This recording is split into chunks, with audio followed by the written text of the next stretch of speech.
海道も海外テックのこれまじミントです。りなです。今日は1年前の予言に答え合わせをする回を。答え合わせ、いきなり採点表を持ってきた。2026年7月、サム・アルトマンはリレントレスポッドキャストでもうなんというかシンギュラリティの中にいると話したの。なんというかって言った。人類史に残りそうな話の割に言い方がふわっとしてる。原文にライクが入っているの。言い切りの一歩手前、もうそんな場所にいるよねくらいの温度で、昔ランチの席で半分冗談のように語っていた瞬間へ実際に来たとも話している。本人は人生ずっとこれを待っていた、世界にとって大きく前向きなものになると期待を語ったわ。ただこの言葉だけなら本当にシンギュラリティなのという見せかけ論になる。今回面白いのはサム・アルトマンが1年前のブログザ・ジェントル・シンギュラリティに年を区切った見通しを書いていたことよ。2025年、2026年、2027年、日付があるなら後から採点できる。冒頭は私たちは事象の地平面を超えた、離陸は始まった。続いて2025年は実際の認知作業をするエージェントが登場し、コンピューターコードを書く仕事は以前と同じ姿には戻らないと書いた。そして2026年の行がこれ、新しい知見を見つけ出すシステムが登場するだろう。期限はまさに今年よ。検索で答えを拾う AI より一段先、自分でまだ知られていない答えを見つける AI か。どうやって採点するの？世界の数学者が答えをネットに一度も出していない10問を用意した。数学者たちの採点で正しいと確認されたオープン AI の提出は10問中2問だった。日付付きの AI 予言を未公開の数学で本当に採点したの？これマジ？この採点装置の名前がファーストプルーフ。中心にあるのは AI テストでずっと難しかったその答え、学習データで見ていないという問題への対策よ。有名な難問だと論文も解説もネットにある。 AI が記憶から組み立てても新発見っぽく見えるよね。ファーストプルーフでは11人の数学者が自分の研究から問題を提供した。各問題は出題者本人がすでに解いていて、証明はおよそ5ページ以下。そしてその回答は一度もオンライン公開されていなかった。答えを知ってる人はいるのに答えはどこにも落ちてない、カンニングのしょうがない問題集だ。これが構造上のポイント。公開ウェブ経由の混入を抑えながら最後には人間の回答と照合できる。 AI が未知の問題へ進めたかを以前よりかなり具体的に測れるようになったの。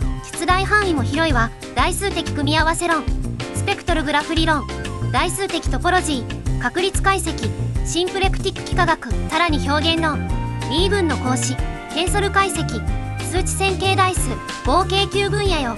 数学の一角だけ得意なら通れる試験でもないのか。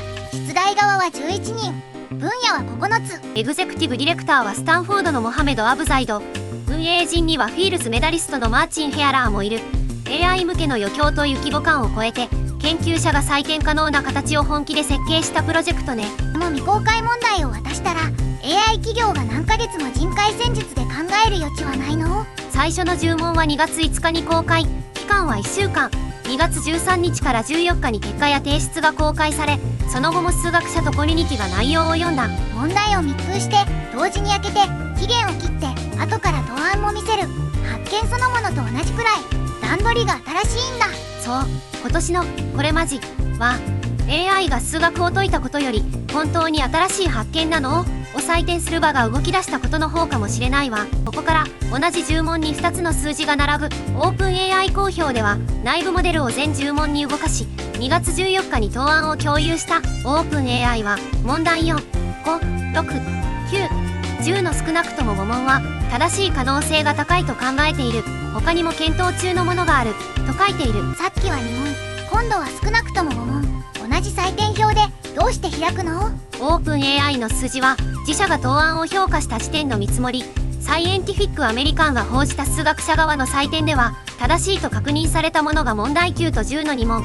残る答案の状態と評価基準が一致していないから数字も一致していないの。じゃあ5対2で勝ち負けみたいに読むと結構見誤るんだ。そう、提出した側の見積もりと外部で確認の終わった数、この2つは別々に置いて読むのが正確よ。時間の流れが見える例が問題2よ。オープン AI は当初この答案も正しい可能性が高いと考えていた。その後ファーストプルーフの公式公表とコミュニティの追加分析を受けて現在は誤りだと考えていると自社ページを訂正した。公開して終わりにせず指摘を受けた後で判定を下げたのか。オープン AI は自分たちの見積もりを示し、人の関与や手順上の注意点も同じページで開示している。数学者側は答案単位で読み、確認できた範囲を示す。両者の記録が公開されているから、途中経過まで終えるわ。確認された2問について、オープン AI 研究者のジェームズ R.E. は、最初の週末に問題9と10を解けたと説明している。B によると、その後モデルは追加学習を続け、オープン AI の見積もりでは、さらに少なくとも3問を解ける段階へ進んだという。問題9と10は、その追加学習より前に解けていた2問という位置づけよ。すると確定している成果と会社側が有望と見ている答案を1枚に混ぜると話が急に分かりにくくなる。その通り、今日の物差しはファーストプルーフの10問。現時点の表示は、オープン AI 公表では少なくとも5問が高確率。数学者側で正しいと確認されたのは2問。この2つを別々に置くのが一番情報量の多い読み方よ。数学者テレンス・タオは現在の AI 数学を未報告の失敗の大きな海に成功が点在していると表現したわ。成功だけニュースになって外した回数は誰も数えてないってこと？一番出来のいい答案だけを見ると一発で書けたように見えちゃうのよね。実際は何回試したか、どう選んだか、途中で助言が入ったかまで込みの成績なの。モハメド・アブザイドが答案の一部を表した言葉はとても説得力のあるデタラメ。説得力があるのにデタラメ。一番赤ペンの時間を吸うやつ。文章が立派すぎて間違いの方が堂々と座ってる。数学では一つの飛躍で証明全体が成立しなくなる。しかも AI の文章は滑らかだから読む側には丁寧な確認がいる。アブザイドは一部の答案に19世紀数学の風味があったとも話しているわ。古典的な数学らしさまで再現するのに論理の穴も自然に包んでしまう。読めることが検証を難しくする場合もあるのか。ただ採点した側も結構感心しているのよ。アブザイドは AI 企業がここまで真剣に取り組みこれほど労力を注ぐとは予想していなかったと述べたわ。数学者は厳しく読む。企業は複数の方法で本気の答案を作る。そのぶつかる場所がファーストプルーフなんだね。成功だけを並べると思考の海が消え、失敗だけを並べると確認された2問が消える。ファーストプルーフはその両方を一つの公開された採点過程に載せた。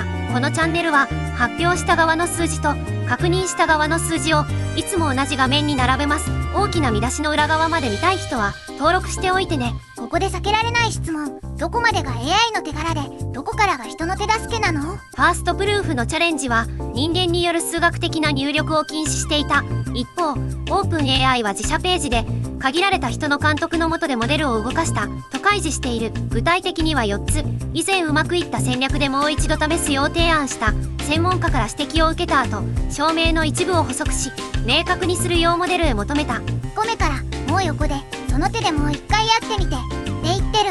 さらに検証、書式、文体のためモデルとチャット GPT の往復を人が仲介した。そして一部の問題では数回の思考から人間の判断で最良の答案を選んだ。人がやったのは方針の提案と書き直しの指示と最後の1枚を選ぶこと。これ何割が AI の手柄かどうやって数えるの？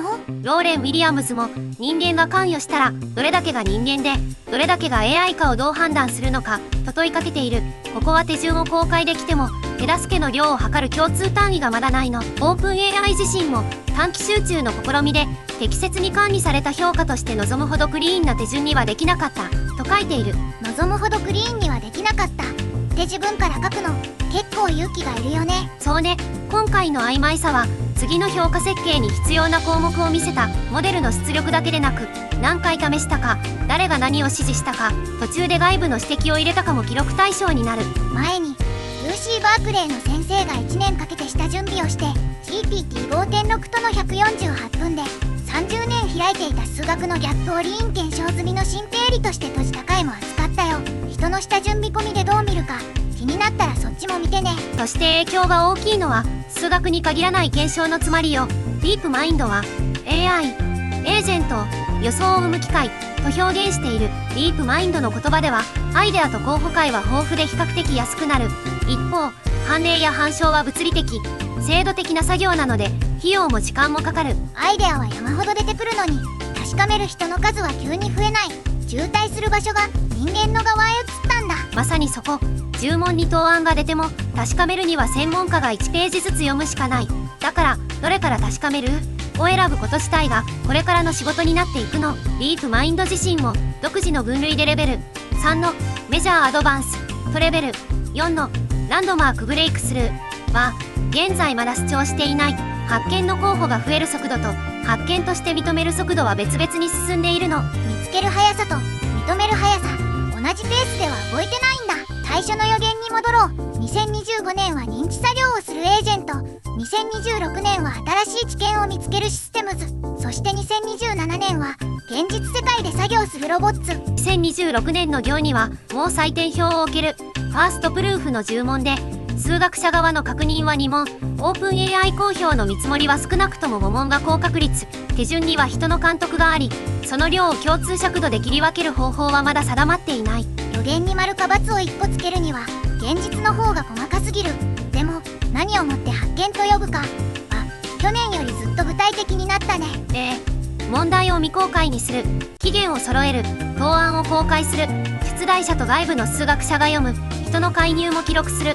今回の大きな前進はこの一連の採点が動いたことよ。今日一番面白いのは当たり外れの答えより日付付きの予言をちゃんと採点できる場ができたというところね。 AI が答えを作る未来と人が確かめる未来が同時に来てる。次に伸びるのは発見する力か検証を早くする仕組みか、それとも両方か。次の期限は2027年。現実世界で作業するロボッツという行にもやがて具体的な採点表が必要になるわ。大きな言葉が出てきたら測り方もセットで見る。その方が未来の話はずっと面白い。また次のこれマジでお会いしましょう。みなとミントでした。バイバイ。